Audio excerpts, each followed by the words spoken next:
Does it ever make financial sense to continue holding a rental property after 27 years once the depreciation deduction has elapsed?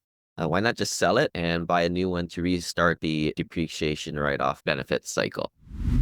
The root of the question and why that 27-year significance is in there is the depreciation normally burns off after 27 years on a residential property. So you're able to take 1/27th of the depreciation every single year over 27 years. My first rental property back in 2009, I believe it was $350,000. This was in Seattle. So I think maybe two-thirds of it was the land portion, which you aren't able to depreciate. The remaining one-third was the depreciable part. The math worked. It was about $150,000 divided by 27. So I think that came out to $4,000 to $6,000 per year that I was able to take. So what this person's asking is, once you've done this for 27 years, there's nothing left to depreciate. And why don't you just sell it at that point? I would probably say you're exactly right. But say the trigger to sell it is actually 10, 15 years earlier than that. So what I'm displaying on the screen is this concept of return on equity. On the left side, the y-axis, you have different return thresholds of 10, 20, 30%.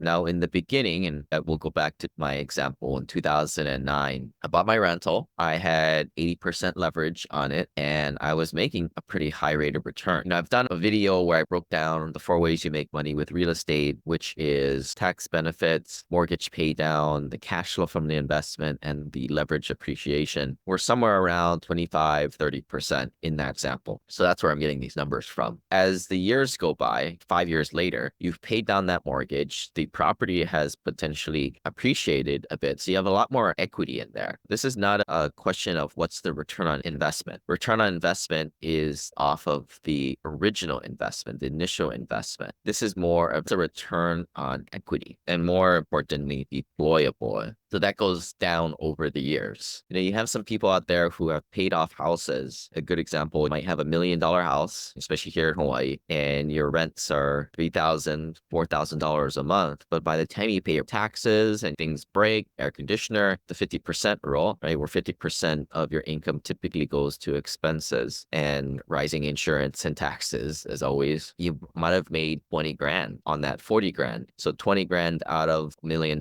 property is a paltry 2%. So you can see in a real example how the return on equity has gone way, way down. Of course, at one time, 30, 40 years ago, you might have been really leveraged and had a good return on your deployable equity. But as the years have gone by, it has gone way, way down. Now, in my opinion, whenever you're looking at 15, 20% or getting in that threshold, you should start to look to what else is out there because you're only as good as your next deal to go into. So if you can't find anything better, probably should just stay put. But it is pretty normal to find deals out there, especially in the syndicated universe of 12 to 15% at the very least. So that's why I set my threshold. And the idea is you keep re-leveraging, either do a cash out refinance, sell the asset, HELOC, get the equity moving into more projects or assets and keep riding the C curve down again for another several years. And at the end of the day, this is all the game of area under the curve, just like calculus or pre-calculus class.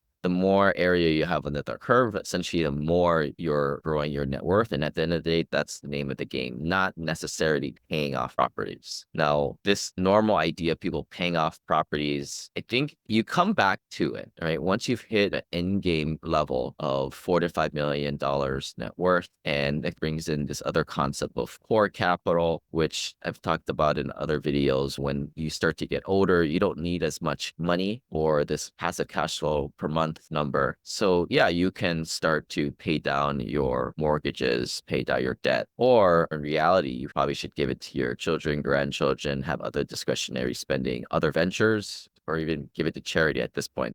These light blue colors, which you do with surplus capital. But most people listening are probably trying to grow their net worth and beyond, trying to get to that $4 or $5 million stage. What we talked about in this video was pertinent more towards direct property ownership. Now, if you follow my wealth elevator system, once your net worth goes over $1 million net worth, you probably should be getting rid of your little single family home rental properties, as I did back in 2016, and move more into syndications and private placements. If you want to learn more about that, go to my info page at thewealthelevator.com/syndication and reach out if you guys need any help. We'll see you guys on the next video. Thanks.